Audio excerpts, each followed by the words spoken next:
Hello everyone, my name is Rupak. In this tutorial, we will discuss about a topic in software engineering is software requirement engineering. Okay तो इस video में हम लोग देखते हैं software requirement engineering क्या है, इसका क्यों ज़रूरत पड़ता है हम लोगों को, इसके क्या क्या एप्लीकेशंस हैं। तो इस पूरे डिटेल्स के जानने वाले हैं इस वीडियो में क्या होता है रिक्वायरमेंट इंजीनियरिंग टास्क। सबसे पहले देखते हैं क्या होता है रिक्वायरमेंट इंजीनियरिंग। ठीक है, तो रिक्वायरमेंट इंजीनियरिंग क्या है? एक प्रोसेस है, the process of collecting the software requirements from the client and then understanding analysis and documenting it is called requirement engineering. क्या है रिक्वायरमेंट इंजीनियरिंग? एक ऐसा प्रोसेस है जिसमें क्या करते हैं हम कोई भी रिक्वायरमेंट गैदर करते हैं किसी क्लाइंट से, उसके बाद गैदर करने के बाद उसको अंडरस्टैंड करते समझते हैं क्या है वो रिक्वायरमेंट, उसके बाद उसको एनालाइज करते हैं और एनालाइज करने के बाद फाइनली डॉक्यूमेंटिंग करते हैं, उसे बोलते हैं रिक्वायरमेंट इंजीनियरिंग टास्क। अब इसमें कौन कौन से स्टेप्स हो सकते हैं रिक्वायरमेंट इंजीनियरिंग टास्क के, किस किस मेथड से हम इसको गैदर कर सकते हैं। ठीक है, मतलब कौन कौन से स्टेप्स हैं।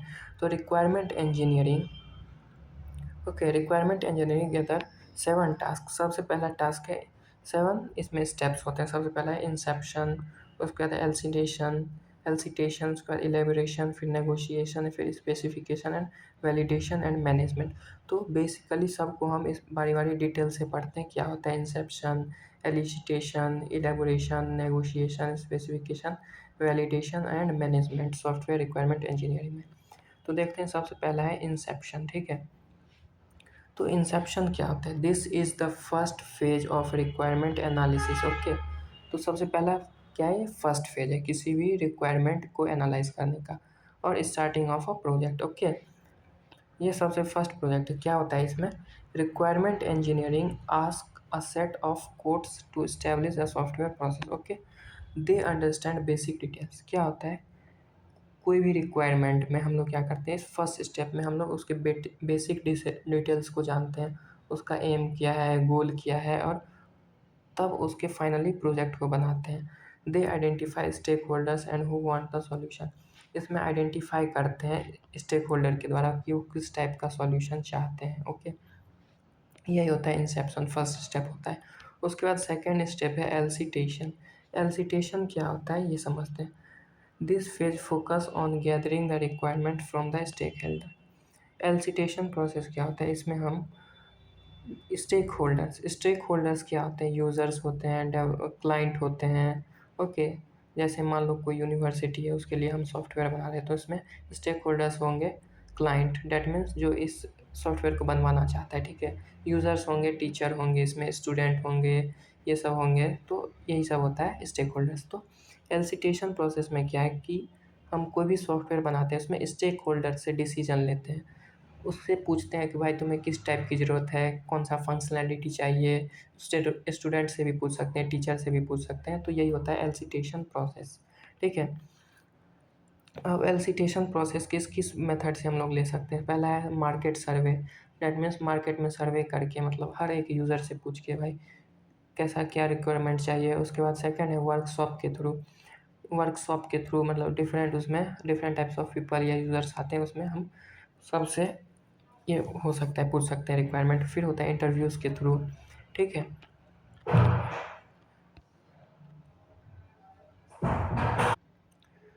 अब इस प्रोसेस में हम लोग देख सकते हैं कौन कौन सा प्रॉब्लम अक्कर हो सकता है एलसिटेशन प्रोसेस।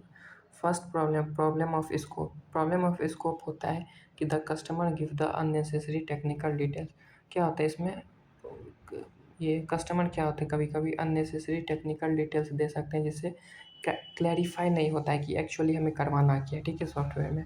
उसके बाद होता है problem of understanding. Problem of understanding का मतलब ये है कि कभी कभी यूज़र को प्रॉब्लम आइडेंटिफाई नहीं हो पाता है कि एक्चुअली इसमें करना क्या है। ठीक है, इसमें मिसअंडरस्टैंड हो जाता है डेवलपर के बीच और क्लाइंट के बीच। थर्ड है problem of volatility. Problem of volatility में क्या होता है कि हम टाइम के साथ साथ हम कुछ चेंजिंग करवाना चाहते हैं, मतलब कभी हम बोलते हैं ये फंक्शनैलिटी चाहिए, कभी बोलते हैं ये नहीं चाहिए, ये चाहिए। तो इसमें क्या होता है, टाइम का वेस्टेज होता है और रिसोर्सेज का भी वेस्टेज होता है। तो यही होता है एलिसिटेशन प्रोसेस। थर्ड प्रोसेस है हमारा इलेबोरेशन। इलेबोरेशन मीन्स किसी चीज़ को इलेबोरेट करना। देखो, It takes the requirement that we have gathered in the first to Inception and elicitation. इसमें क्या होता है, हमने जो भी रिक्वायरमेंट गैदर किया है इंसेप्शन एंड एलिसिटेशन को, उसको हम एलोबरेट करते हैं। इसमें मेन टास्क क्या होता है, the main task is developing model and prototype of software. इसमें सॉफ्टवेयर का मॉडल और प्रोटोटाइप डेवलप किया जाता है एलोबरेशन प्रोसेस में। ओके, उसके बाद आता है फोर्थ हमारा नेगोशिएशन। नेगोशिएशन मीन्स नेगोशिएट करना। अब नेगोशिएट किसके किसके बीच में होगा, तो यूज़र एंड डेवलपर के बीच। Negotiation is between the developer and customer.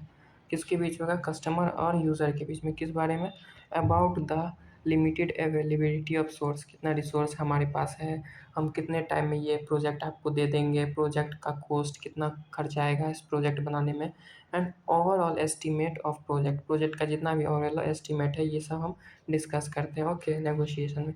उसके बाद फिफ्थ स्टेप आता है स्पेसिफिकेशन। स्पेसिफिकेशन में in this task the requirement engineering construct final work product. इसमें क्या होता है, इस टास्क में इंजीनियर क्या करता है, final work product, final software बन जाता है स्पेसिफिकेशन में। ठीक है, इसमें क्या होता है, E R diagram DFD data flow diagram and data dictionary model use in this phase. इस फेज में ये सब मॉडल्स यूज किए जाते हैं। ओके, मतलब फाइनली इस पेज में चेक किया जाता है क्या फंक्शन नॉन फंक्शन रिक्वायरमेंट होगा यूज़र के द्वारा, यही सब स्पेसिफिकेशन में किया जाता है। ओके, सिक्स्थ है validation. Validation means checking errors and debugging. इसमें क्या होता है, जब हमारा फाइनल सॉफ्टवेयर बन के तैयार हो जाता है तो इसमें क्या करती है, testing team errors and debugging को फाइंड करती है। ओके, कुछ इसमें एरर्स तो नहीं है या कोई मिसिंग इन्फॉर्मेशन तो नहीं है जिसे हम ऐड करना चाहते हैं, तो इसमें हम लोग कर सकते हैं इस स्टेप में। उसके बाद आता है रिक्वायरमेंट मैनेजमेंट। जब हमारा सॉफ्टवेयर या कोई सिस्टम बन के तैयार हो जाता है तो उसके बाद हम क्या करते हैं, identify and controlling tracking and establishing the requirement for the successful and smooth implementation of project का हम बार बार अप टू डेट करते हैं, ट्रैक करते हैं, स्टेबलाइज करते हैं कि प्रोजेक्ट हमारा सक्सेसफुल और स्मूथ वर्किंग हो रहा है या नहीं। तो यही था सॉफ्टवेयर रिक्वायरमेंट इंजीनियरिंग। अब इसमें क्वेश्चंस क्या सब आ सकते हैं, सबसे पहला समरी देखते हैं क्या सब हमने सीखा। इंसेप्शन होता है, ठीक है, जिसमें इंसेप्शन फर्स्ट फेज होता है बेटर अंडरस्टैंडिंग के लिए। फिर एलिसिटेशन, दैट मीन्स डेटा को गैदर करना, फिर इलेबोरेट करना, फिर नेगोशिएट करना, फिर स्पेसिफिकेशन, वैलिडेशन एंड मैनेजमेंट।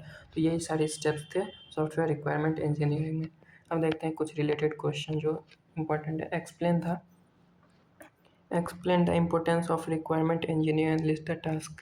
ठीक है, जितने भी इसमें टास्क हैं जैसे कौन कौन से थे, एलिसिटेशन, इंसेप्शन, नेगोशिएशन, यही सब। उसके बाद explain the task done during elicitation के बारे में, यही सब कुछ इम्पोर्टेंट क्वेश्चन है।